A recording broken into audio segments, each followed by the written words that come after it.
Hello everyone, welcome to our Let's Play series of Planescape Torment. This is Colonel RPG as usual, and I'm very happy that you chose to join me today as we continue talking to Candrian. This time around we're not going to talk about the alignments and the planes and all that sort of stuff. I think we talked about that enough last episode.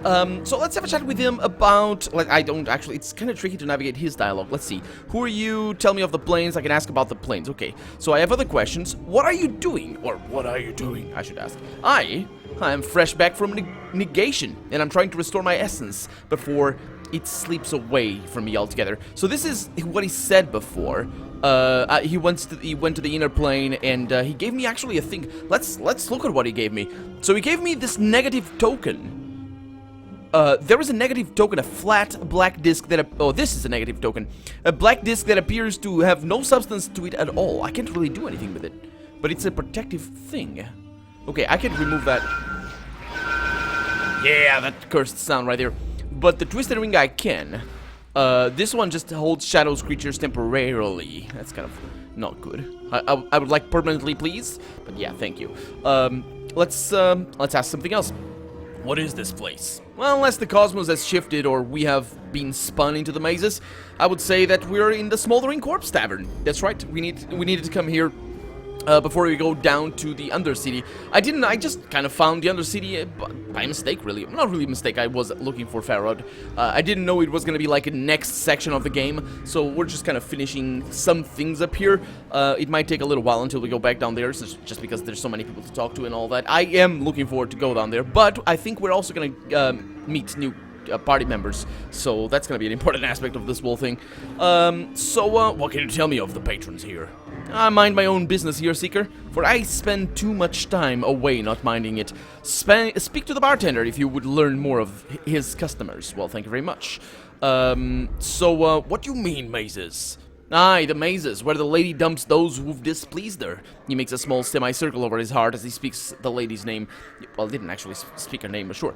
If you know more of the lady and the city, find a tout or some such guide. Well, thank you very much. I did talk to a tout before. What some other questions? Let's see. Yeah, I'm looking for a journal I lost. I have seen no journals lately, but for my own, and that has crumbled away into nothingness. My apologies. Well, farewell. Ebb Creakknees. I said Creakknees. It is Creakknees, yeah. Not Creakknees. Or could be Creakknees? Creak? Because you'd say Creak? No, because it's not two S's, it's two E's. So it would be, it needs to be Creakknees. You see a slightly stooped old man with a full grey beard and a lion's mane of grey hair. He wears a couple of shoulder guards as armor, and he keeps a helmet nearby. He smokes a pipe and carries a pouch of tobacco around his waist. He looks pretty strong, but he's a little plump and also appears to have some sort of breathing trouble. Well now, aren't you a sight, lad? Never have I seen so many scars blanketing a fella, like a scar cloak you're wearing. Where you been? Hanging out in the grain treasure? He laughs. Oh, I'm just jesting with you, lad. No offense meant, and I hope no offense taken. I'm Ebb. He extends his hand. Greetings. Greetings, Ebb. I can't really say my name because I don't have any. His handshake is firm. Now, I hereby tender my apologies for the unfair jesting, lad. Hope no hard feelings. Can I buy you a tankard or two of something to smooth any ruffled feathers? Why not? That's the spirit, lad. Bide a moment. And he rises his feet and heads to the bar. Or rises to his feet. He doesn't rise his feet. That would be weird. He rises to his feet and heads to the bar. After a moment, he returns to his seat with a pair of tankards. Here you go, lad. Drink up. And he takes a massive swallow from his own tankard, puffs on his pipe, and says, What can old Ebb do for you on this fine Sigil day? Well, I have some questions about this place. Oh, well, I gathered that, just to look at you. I mean, you don't look like you're from around these parts, lad. You look a little too out of sorts to be a seasoned native. And he chuckles, then takes another drink. So, what can I help you with, lad? You need to know the lay of the land? And he winks. Well, who are you? Creakknees, third measure of harmonium. Now retired and being a tout with one's voice since I don't step as lightly as I might these past 2 or 3 decades. Now, lad, who be you and what trouble might you be in? What makes you think I'm in trouble? Lad, no one has as many scars as you have and isn't in some sort of trouble, either from himself or from others. And he looks at you in a mock reproach. What do you take old Ebb for? Blind? Look, I'm a little weathered around the edges, but I've still got some sight and sense. Now, what's dogging your eels be causing such trouble? Mayhap I can help you, eh? Well, a few troubles. I woke up in the mortuary and seem to have forgotten who I am. Hey! Ebb blinks, then frowns. What was that you said, lad? That you woke up in the mortuary? Ebb studies you closely. Oh. Now, did they mistake you for the dead under all the scars, mayhap? And he chuckles. Can't say I would have been any smarter. And he puffs his pipe. Then them dusties... them dustmen. Dusties being a rude term to refer to them pale-faced fellas, and I don't mean them too much disrespect. They have all the perceptions and friendliness of a gravestone sometimes, eh? Can't say I couldn't see them screwing that up, no, lad? Well, that's what I've heard. I had some other questions. Aye, lad, what do you want to know? I'm missing a journal. You're missing a journal? Was there more to the journal than just pages and words? Otherwise, I can't imagine too many bloods who would bother themselves with letters unless it was really hot and spicy. Not much use for books of learning around here. I don't know where you might find such a thing. And he puffs on his pipe, then snaps his fingers. But, you know, lad, if Pharod is the one who scraped you off the Sigil streets, then he might know the dark of where your stuff is. It's most likely in his larder, if you ask me. A dead man is usually in no position to keep his possessions from when the collectors tumble across his body. Why did he mention Pharod? I didn't mention Pharod. I think that might be because I tend to just mess around with the order of replies and all that.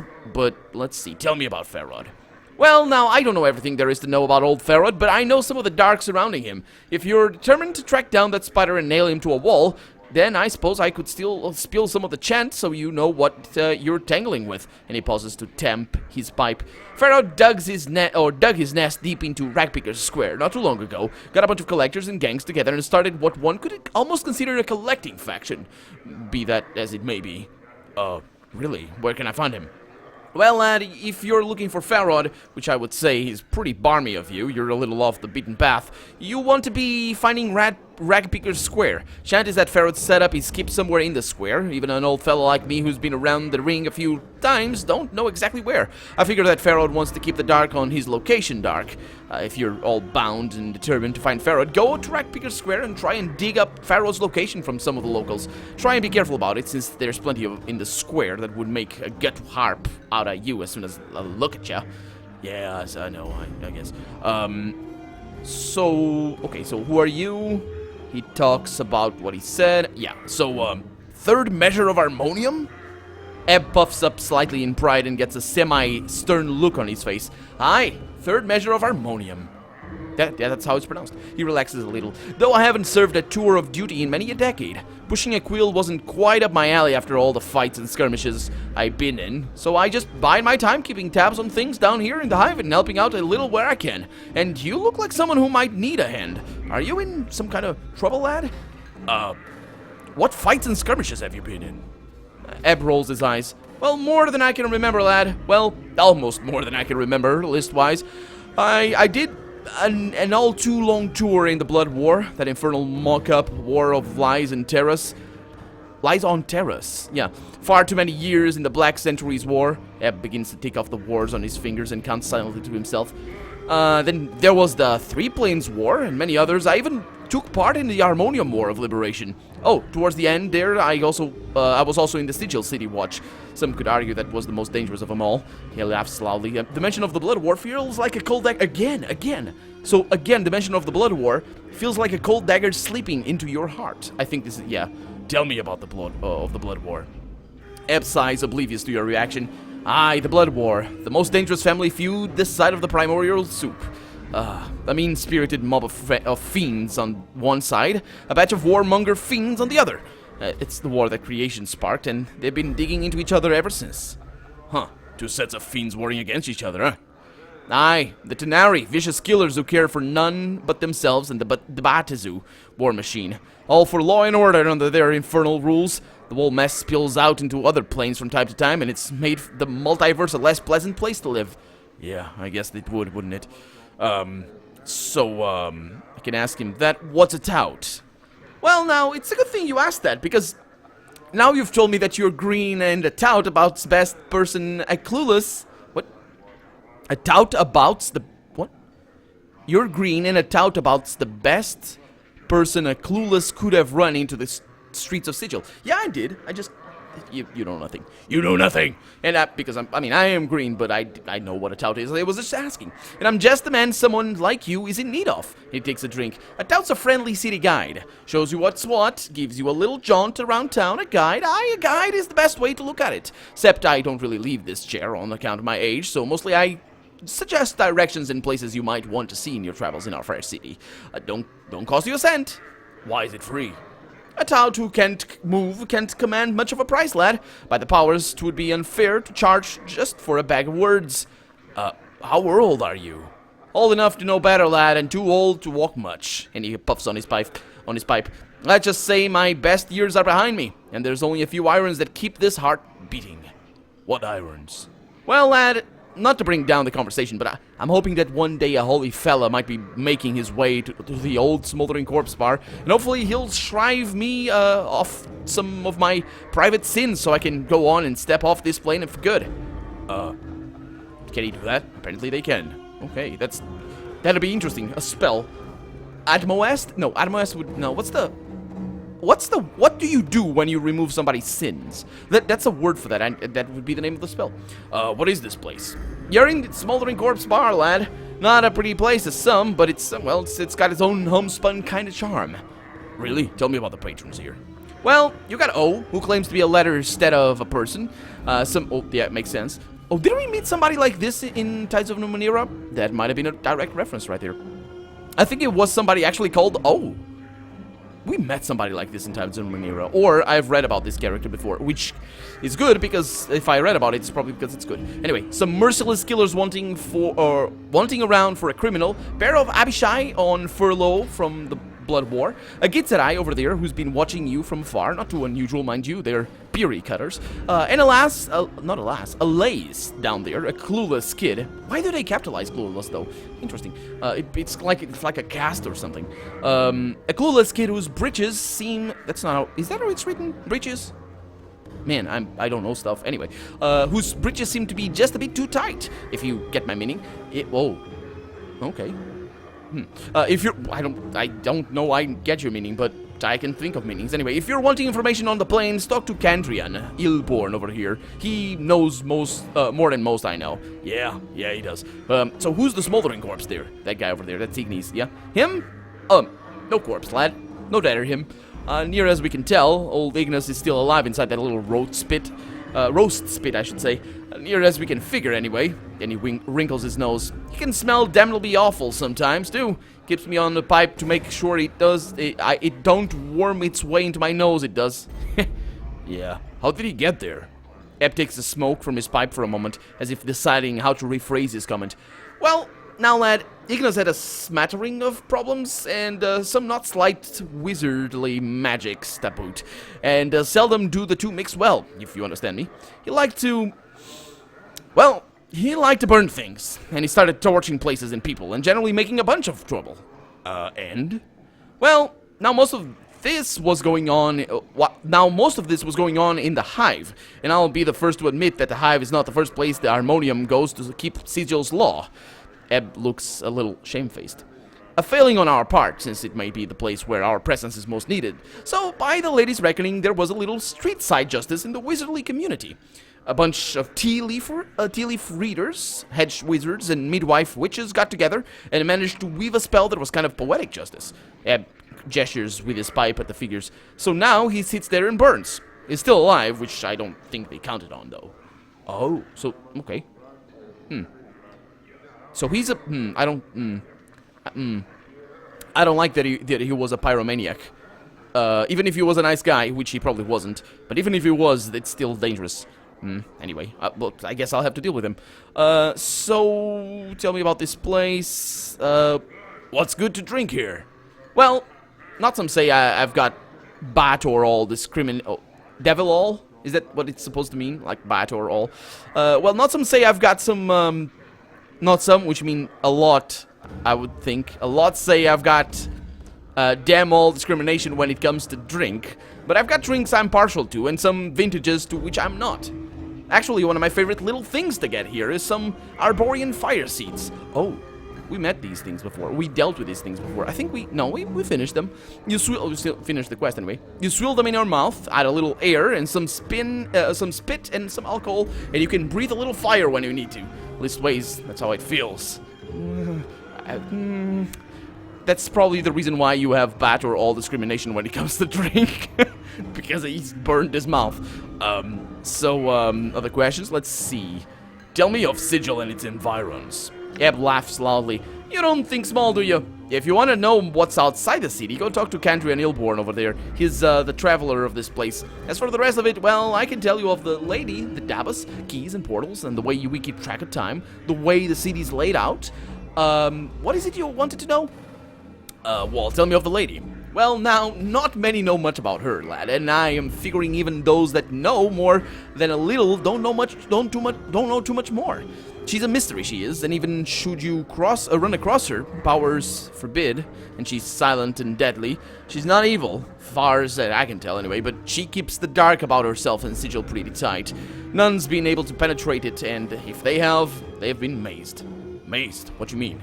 Aye, sometimes bloods will be packed off to a place where they can't do no harm. Oh, the maze spell, yeah. The lady, see, she'll take a bit of sigil and make a little dimensional pocket out of it. A maze. She places those that have crossed her in there and lets them rot. And he puffs his pipe. Now, you can't escape getting mazed once the lady sets her gaze on you, lad. She'll get you eventually, no matter how hard you try to dodge her. You'll be walking down an alley, or about to step through a portal, or take a left turn down a street you've gone manifold times before, and suddenly you're someplace you don't recognize. Now, mazes aren't escape-proof. There's always a way out of each one. A portal the lady places there. You just have to figure out where it is and how to use it. Okay, that's hopeful, I guess. That's really good. Tell me about the Dabas. Aye, those funny floating bloods that speak in symbols? And he laughs. Quite a piece of work, eh? The Dabas are kind of the lady's janitors and workmen, doing exactly what she wants. Make sure Sigil's running up to snuff, patching walls, tearing down old buildings, building new ones, setting up portals, sealing off others, and on and on. They're a pretty neutral faring bunch, and you don't want to interfere with one or kill one, or you'll bring the lady's wrath down on you right and quick. Yeah, thank you for the warning there. Tell me of the Sigil's time.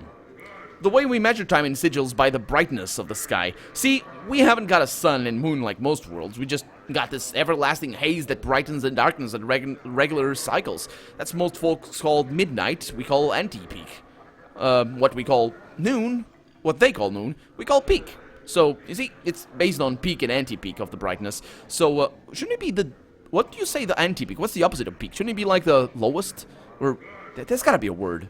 Like the abyss. But that's probably too dark or something. Anyway, so when someone says something about 5 hours past peak, that's what they mean. Yeah, actually, hours are pretty interesting to think about, because this is actually a time. I didn't study anything of this. I didn't study time. I didn't read any books or anything. But I was curious for a little while, and I looked into when we got our 24-hour clock, because we've had hours for I think about 300 years.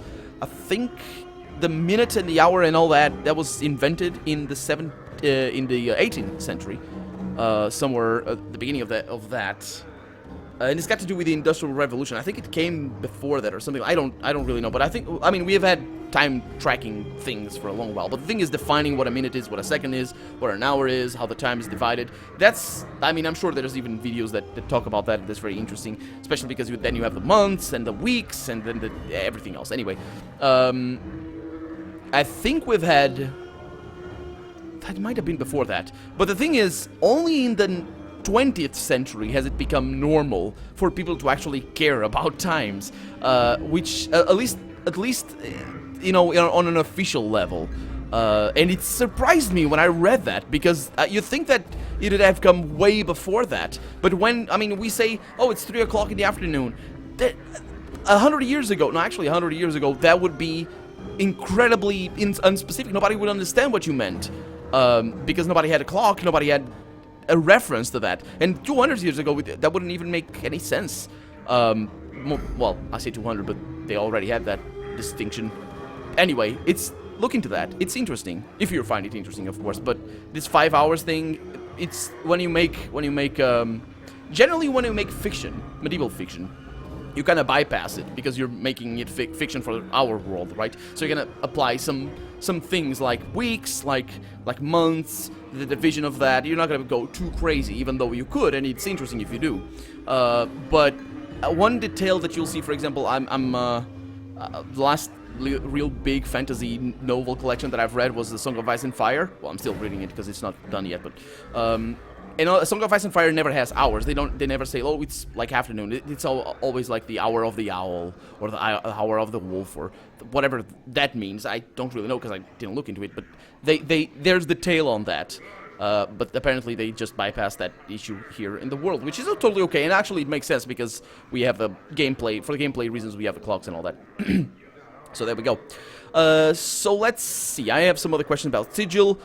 Tell me of the city's layout. Ooh, let me wet my tongue. And he takes a pull from his tankard. So the city floats above an infinitely tall spire, the Spire. It lies on its side like a discarded wagon wheel, but there's no spokes that connect it to the spire. It's divided into 6 wards, each of them with its own function. Right now, you're in the Hive. I think the purpose of the Hive is to be squalor to the rest of the city's grandeur. Factions, philosophical clubs, or gangs, if you prefer, divide up the running of the city between them. Were you in a faction? Ab raises his hand as if to stop you and laughs silently. Oh, no. Hold on, lad. I'm no has-been faction member. They say, and they're right, that once you're one of the Harmonium, you're a Harmonium for life. We're the Bloods that try to make sure Sigils stay out of trouble. No rocking the Spire, no folks getting too over-enthusiastic about hurting each other, keeping the city down to a low roar. We try and keep the peace, lad, and most times we do a decent job. Most times, ja. Okay. Okay, I think I could, ask for go one. The city's called the Crossroads of the Plains and the City of Doors and the Cage. It's got portals of all the creation, they say, and all manner of beasties come through here to trade. They call kip or hop from one place to another. Now, that's just a quick version, lad. You'll have to experience the place for yourself. You mentioned something about portals. Sigil's called the City of Doors for a reason, lad. There's portals everywhere. Portals are, well, like doors that lead across the multiverse, except they don't look like doors. Instead, they can be any bounded place. Window, door, porthole, figure frame, barrel hoop, the space inside scaffolding, or a wardrobe. Each could be a portal, waiting for just the right key to open it and take you someplace in the multiverse. Now, keys, each portal has a key and you need to open it. Now, while portals can be any bounded space, keys have more variety. Yeah, we've heard about this. I don't really need to read it. It's just added information. It's actually quite well hidden in the whole thing. Oh, no, it's not. Yeah, just right there. Yeah, let's read that. Keys have more variety. They can be anything from a little tune you hum when next to the portal, to dancing a jig, to being in the right mood, or to having a piece of the place you want to go in the first hand, or in your hand, and on and on. In my youth, I once convinced a girl that kissing a man beside it could open a portal to Arcadia. Turned out I was right, and many trips to Arcadia did we have. Many portals probably have never been found. There's some you can uncover just by asking people and getting the right key. Finding out the dark of a portal is the toughest part, but I warn you, lad. Portal hopping shouldn't be a pastime for a fellow in your way, nor should you be wandering Sigil after dark neither. You'd do best to stick to the main ways, in open peak, and watch yourself. Yeah, thank you very much.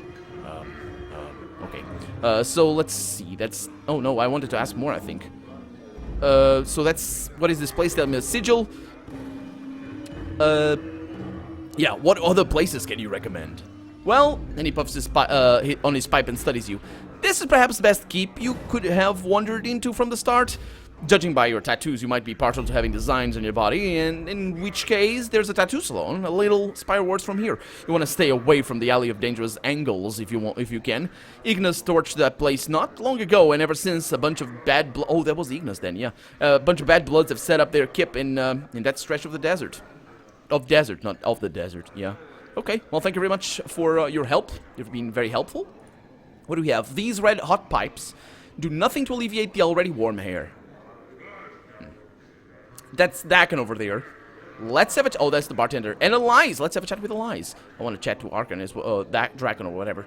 You see a trim, muscular man dressed in clothing that is comparatively drab and mundane compared to most of the outfits you've seen in the city. He carries himself with an air of supercilious arrogance. He also looks dramatically out of place here. What do you want? He asks. Okay, well, let's have a chat with Elias on the next episode. For now, I'm Colonel RPG, and this has been Planescape Torment. I really hope you've enjoyed it, and if you did, go ahead and leave a comment, like the video, but above all, thank you so much for watching, and I hope I'll see you next episode. Bye-bye!